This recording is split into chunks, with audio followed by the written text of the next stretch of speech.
érosion chimique et une décomposition des roches par produits chimiques. Ces décompositions donnent naissance à des solutions riches en éléments chimiques. يعني الحك الكيميائي هو تفكيك الصخور بواسطة مواد كيميائية. هذا التفكيك يعطي سوليسيون ريش اون إليمون شيميك، يعني يعطي محاليل غنية بالعناصر الكيميائية. فهمنا؟ مثلا نعطيكم واحد المثال، واخا ماشي مثال نيت، ولكن غتفهموا به. الحديد مناش كيتكون من حديد قاصح، فهمنا؟ ولكن العدس اللي كناكلو فيه الحديد، واش فيه داك الحديد نيت اللي كيستعملوا الحداد باش يقاد لينا الباب؟ لا، فيه لي زيليمون ديال لو فيغ. فهمنا؟ يعني هادو هما لي زيليمون اللي كنسميوهم لي زيليمون مينيرو. فهمنا؟ عناصر معدنيه، راه هما حديد ولكن ماشي داك الحديد اللي كتعرف انت. فهمنا؟ دونك المثال ديال ليغوزيون شيميك، عندي غرانيت سان، غرانيت عادي مقاد. الغرانيت هو اللي كيكون في الكوزينه، هي الرخام. دونك كيتحول الغرانيت التيغي، يعني تفسخ وتشوه، من بعد كيتحول لارجيل ايغران دو كوارتز، يعني ما بقاش قصح ولا غير ارجيل، يعني طين اي دي غران دو كوارتز، يعني دوك حبات ديال الكوارتز.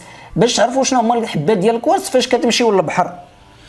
كتمشيو للبحر كتهزوا ديك الرمله، كيبداو يبانوا لكم شي حبات كيبريو. فهمنا؟ فيهم حبات بيضين كيبريو، هذوك هما الكوارتز. مزيان. دونك لالتيغاسيون دي غرانيت سو لاكسيون دو لو، شكون كيدير لينا هاد لالتيغاسيون ديال الغرانيت؟ يعني التفسخ هذا ولا التشوه ديال الغرانيت كيديروا لينا ليزون ماء، ولكن ماشي اي ماء، وانما الماء اللي فيه شي عناصر كيميائيه. فهمنا؟ انتبه مزيان كيفاش كيوقع هذا. دونك فاش كيكون عندنا البلوي يعني المطر، داك الماء كيبدا يدخل من دوك لي فيسور، دوك الشقوق اللي كاينين في داك الغرانيت سان. فهمنا؟ فاش كيدخل لدوك الشقوق اش كيدير؟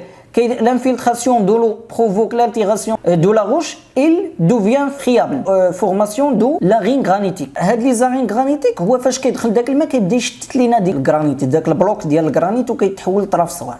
فهمنا؟ مع الشتاء وظهور النباتات كذلك كيولي داك لاغين غرانيتيك كيولي ارجيل اي لي غران دو كوارتز، يعني كيتحول الرمله وكذلك طين. مزيان. دونك هنا لا ميم شوز، كيكون عندي واحد ماسيف غرانيتيك فيسيري، يعني واحد البلوك، واحد الحجره كبيره ديال الغرانيت مشققه. فاش كيكون البلوي كيكون دوك لو دو رويسيلمون، يعني داك الماء الجاري كيبدا يدخل عبر دوك لي فيسير، دوك الشقوق. فهمنا؟ فاش كيدخل داك الشقوق كنسميو هاد العمليه لانفيلتراسيون. فهمنا؟ وهذاك الماء كيدير، يعني داك الماء الجاري وداك الماء اللي يدخل دوك الشقوق كيبدا يوسعهم، كنسميو هاد العمليه لالتيغاسيون. فهمنا؟ وكيتشكلوا ليا لي زارين غرانيتيك. لي زارين غرانيتيك هما دوك الحجرات الغرانيتيه المشوهه والمتفسخه. مع استمرار هاد العمليه هادي كيوقع ليا ديغاجمون، التحول ديال الغرانيت الارجيل. مزيان. هنا غديروا واحد التجربه في القسم، هو انكم غتهزوا لاسيد كلوريدريك وغتكبوه على شي حجره. الا وقعت لكم لا رياكسيون كتقولوا ان لاسيد كلوريدريك هو الماء القاطع، كتقولوا ان هذه الحجره فيها الكالكير. اي غوش فيها الكالكير كيتفاعل معها هاد لاش سي ال. دونك فوتو دان بيزاج كالكير، هذا بيزاج كالكير وقع ليه الحت بواسطه الماء بفعل، حيث الماء كيكون فيه السي او 2 اللي كيدير الحت اكسيتيرا. دونك ليتيد دي غرانيت كيكون غرانيت سان لو كيتحول لغرانيت التيغي. فهمنا؟ الغرانيت سان شنو فيه الكوارتز، الميكال، فيه السبات، هادو غنشوفوهم من بعد. كيتحول لغرانيت التيغي، ومن بعد مع استمرار داك الماء كيتحول لغرانيت لي زارين غرانيتيك اللي كتكون فيه غير الميكال وفيه السبات. هادو معادن غنشوفوهم من بعد، ما تسوقوش لهم. ديسوليسيون دي كوارتز، داك الكوارتز اشنو وقع ليه؟ هنا كانت عندي ميكا فيه السبات، ميكا فيه السبات، ولكن ما كاينش الكوارتز. هذا هو الحك الكيميائي، يعني داكشي اللي كان عندي في الاول ما كيبقاش عندي في الاخر، عكس الحك الميكانيكي، انه داكشي اللي كان عندي في الاول كيبقى عندي في الاخر. دونك غرانيت دي ماغن، يعني واحد النوع ديال الغرانيت. هنا عندي ماغن، يعني غرانيت دو ماغن شنو فيه كالسيت وفيه لاغجيل. سو لاكسيون دو لو اسيد او بيان لاسيد كلوريدريك كيتحول لاغجيل. يعني كان في الاول الكالسيت ولاغجيل، لا اشنو وقع للكالسيت؟ ديسوليسيون دي كالسيت مشات وبقى ليا غير لاغجيل. دونك هذا هو ليروزيون شيميك. دونك هاد ليكسبيريونس سيغ لي روش كالكير afin de montrer l'effet de diploïde acide sur les roches calcaires. L'expérience suivante a été réalisée. يعني درنا تجربه باش نعرفوا التاثير ديال الامطار الحمضيه على الصخور ديال الطبيعه ديال الكالكير. درنا تجربه دونك دي échantillons de calcaire ayant la même masse. الزينه حجرات ديال الكالكير، الزينه شحال من حجره؟ الزينه 1 2 3 4 ديال الحجرات، كل هاد الحجرات كل وحده فيها 26 غرام، كاملهم فيهم 26 غرام. فهمنا؟ دونك on était soumis sous l'effet de solution acide de volume égaux. كبينا عليهم حمض الكلوريدريك نفس الكميه، مثلا 100 مليلتر ديال حمض الكلوريدريك، كل مره كبينا على هذه 100 ديالها وهذه 100 ديالها وهذه 100 ديالها وهذه 100 ديالها، ولكن كاين الاختلاف بين هاد 100 مليلترات. فهمنا؟ اي دو كونسونطراسيون ديفيرونت. الاختلاف بيناتهم ان كل ديك 100 مليلتر فيها واحد الكونسونطراسيون، يعني تركيز.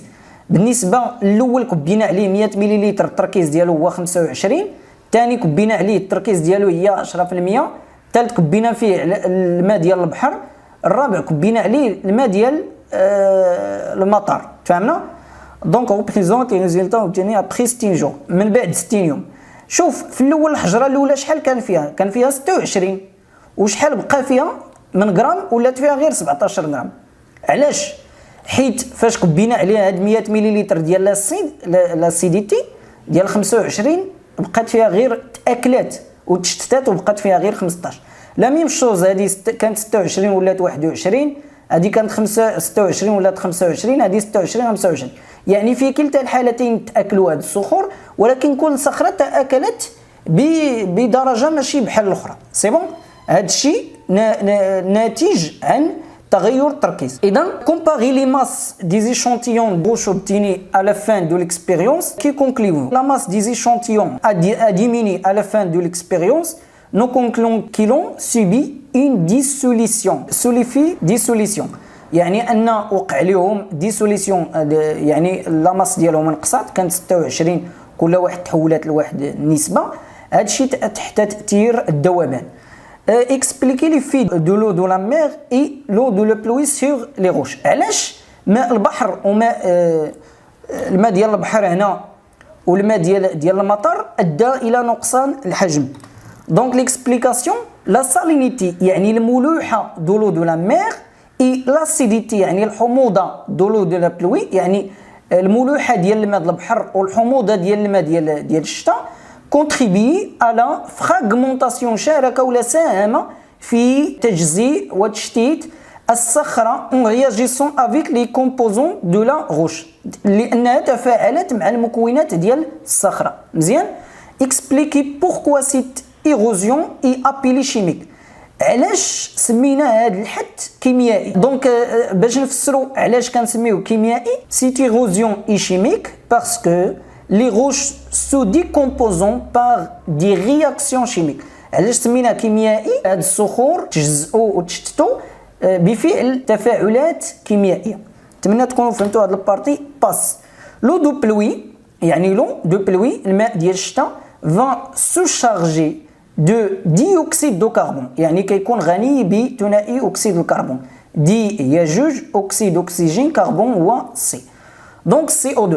دونك celui-ci provient en partie de l'atmosphère، واحد الجزء من هذا CO2 اللي كاين في الماء ديال الشتاء جا من الاتموسفير، من الجو، داكشي اللي علق في الجو. اي اوسي دي ديوكسيد دو كربون كونتيني دون لو سول، كذلك هذاك اللي كاين في التربه qui est d'origine biogénique الذي أتى من مصدر بيوجينيك، يعني عنده علاقة بالكائنات الحية، يعني respiration des êtres vivants، يعني داكشي اللي قلت لكم، ou décomposition de la matière organique. فهمنا؟ يعني تفكيك وتجزيء المادة العضوية. هذوك الكائنات اللي عايشين في التربة كيطلقوا CO2، ولكن الشتا فاش كتجي كدوز من التربه كتبدا تهز مع داك CO2 اللي طلقوا. لا رياكسيون شيميك اي سويفون، لا رياكسيون اللي كتوقع لهاد لو دو بلوي ان كيكون عندي CO2 زائد H2O ديال هذا كيعطيك H2CO3. هاد H2CO3 هو لاسيد كربونيك. هاد لاسيد كربونيك هو اللي كيؤدي الى تشتيت وتفكيك ou bien l'altération des roches chimiquement. Donc conclusion, l'érosion chimique est la dégradation d'une roche par des réactions chimiques. Par exemple, l'acide chlorhydrique, le HCl, qui dégrade le calcaire CaCO3. Et dans HCl qui dégrade le calcaire, le CaCO3. Donc, le de l'érosion est un phénomène naturel qui provoque des particuliers, يعني fragmentation. هي واحد الظاهرة طبيعية التي تؤدي إلى تجزيء يعني fragmentation des roches et des éléments chimiques والعناصر الكيميائية sous forme dissous dans l'eau. يعني ظاهرة طبيعية كتؤدي إلى تجزيء الصخور وتحويلها إلى عناصر يعني دي صخور صغيرة وعناصر دائبة في الماء. Deux principaux types de mécanismes naturels en jeu dont le plus souvent les effets s'additionnent des processus chimiques et des processus physiques. يعني جوج ديال الانواع اساسيين ديال الميكانيزمات ديال العوامل اللي كتدخل في غالب الاحيان بشكل تعاوني دي بروسيسي شيميك هما اللي هما العوامل الميكانيكيه والعوامل الفيزيائيه بحال الحراره اكسترا. دون شاكان دي سي كا لو جو ان رول ماجور في كلتا الحالتين لا ليغوزيون شيميك او بيان ليغوزيون فيزيك. الماء يلعب دور كبير par ses propriétés et son abondance بفعل مميزاته وتوفره. L'eau se trouve à la base de toutes les altérations exogènes des roches. الماء يوجد في جميع الظواهر ديال الحت كيدخل فيها الماء. فهمنا؟ دونك كملاحظه اخر ملاحظه غومارك لي مارميت دي جيون هادو كيتسماو لي مارميت بحال دايرين بحال شي مواعن كبار. فهمنا؟ بحال هاد النوع هذا لي مارميت دي جيون سون ريزولت دو دو تيب دو ليروزيون. هاد بحال هاد لي مارميت هادو ناتجه عن جوج الانواع ديال الحت الميكانيكي باغ لي فورس دي فاغ بفعل يعني دوك الامواج et l'érosion chimique par l'eau de pluie et l'eau de la mer acide. يعني كذلك كيميائي بفعل الماء ديال الشتاء والماء ديال البحر. Donc le transport des produits de l'érosion هذا نشوفه في الحصه الاخرى ان شاء الله. دونك حتى لهنا كنكملوا الجزء الاول الخاص بالحت الميكانيكي والحت الكيميائي. نتمنى تكونوا فهمتوا هذه البارتي هذه. غندوزو ترونسبور دي برودوي دو ليغوزيون غنشوفو في الحصه الاخرى ان شاء الله. والسلام عليكم ورحمه الله وبركاته.